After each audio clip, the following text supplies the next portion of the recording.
தட்டானுக்கு சட்டை போட்டால் குட்டை பையன் கட்டையால் அடிப்பான்.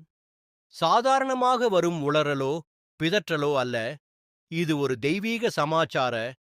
இதை விடுகதை புராணத்தை வைத்து விளக்கிவிடலாம்.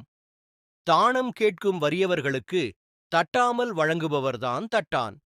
தட்டானுக்கு சட்டை போடுவது என்றால் தானம் கொடுக்க நினைப்பவரின் எண்ணத்தை தடுப்பது. நம் மகாபலி சக்கரவர்த்தி 99 அசுவமேத யாகம் செய்துவிட்டு 100வது அசுவமேத யாகம் செய்யும்போது பெருமாள் வாமன அவதாரத்தில் வந்து அவரிடம் தானம் கேட்கிறார். குட்டை பையன் வாமன அவதாரத்தை குறிக்கிறது. ஆனால் சுக்ராச்சாரியார் மகாபலி தாரை வார்ப்பதை தடுக்க வண்டாக உருமாறி கமண்டலத்தின் வாயை நீர் வராதவாறு அடைத்துக் கொள்கிறார்.